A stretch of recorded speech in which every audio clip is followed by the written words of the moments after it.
I took one of the first Beyblades in the X series and turned it into a defensive monster by giving it one of the weirdest combos I've ever built and a technique right out of the anime. Night Shield, or Helm Knight in the West, was released in July 2023 as the first defense type in the Beyblade X system. However, this Bey was always going to be fighting an uphill battle. Defense types in this generation have really struggled due to light weights and just how strong attack types are, which are the type they're usually supposed to counter, meaning this Bey was unfortunately outclassed pretty quickly. But if you've been keeping up with this channel, then you know that I love defense types, so let's take a look at this older Bey and see if Helm Knight can still fight.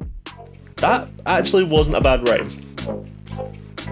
As always, let's start with the stock combo. This Bey's had a few different releases, each with their own different stock combos.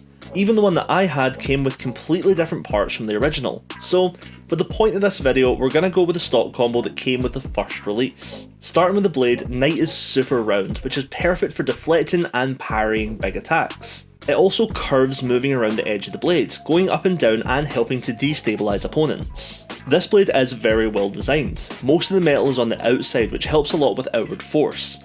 However, it is still very light, so it does have a tendency to get knocked around by opponents. Next up is the Ratchet. 380 was a really good choice for this blade, as I've found that a lot of defense types benefit from being a little bit taller. Depending on the shape of the blade, the extra height can help with stability, and on top of this, the 3-sided ratchet fits this blade perfectly, further improving that weight distribution. Finally, we have the bit.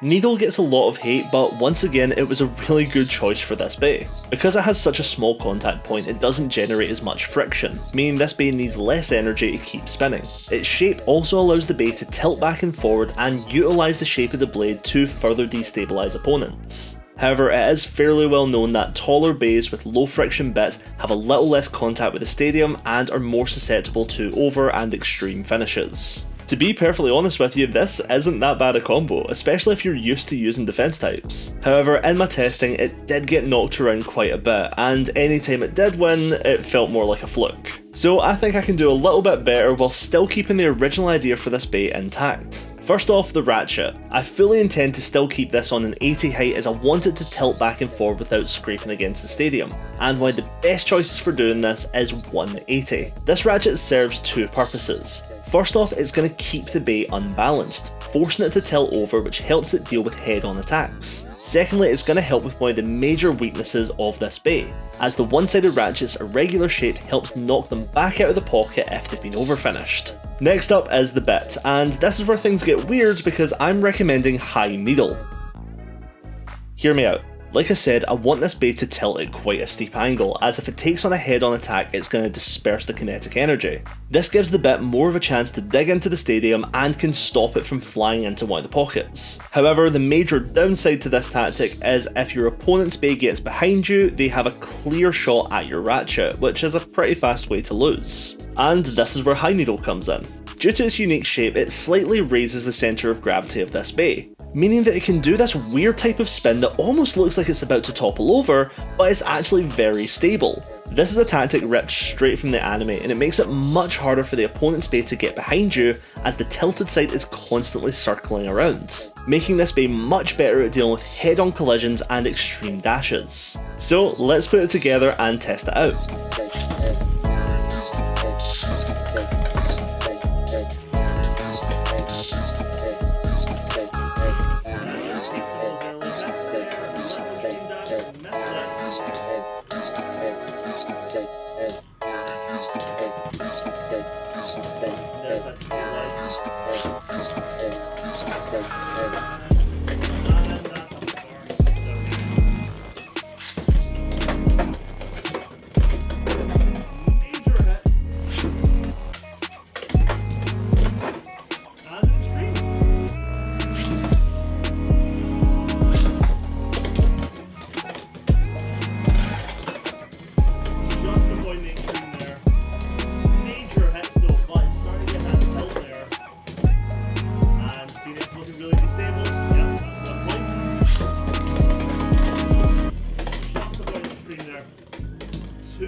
Bouncing back.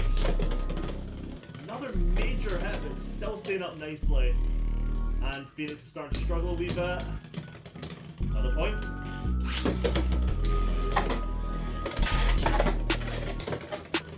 stream dashes both times.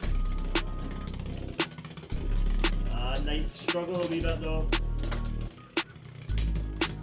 That's going to be close. And once again. Oh, okay, there's an extreme. There's an extreme.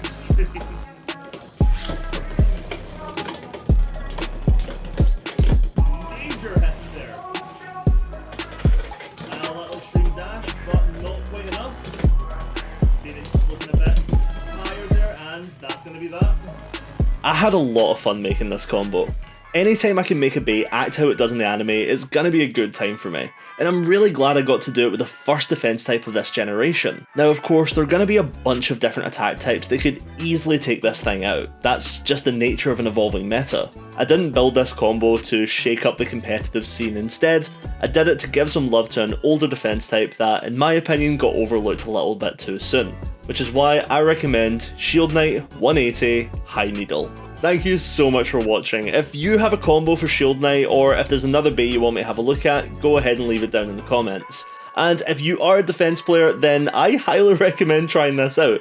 It takes a little bit of practice, but honestly it's worth it. If you do try it out, let me know how it goes. In the meantime, thank you so much for watching, and I'll see you in the next one.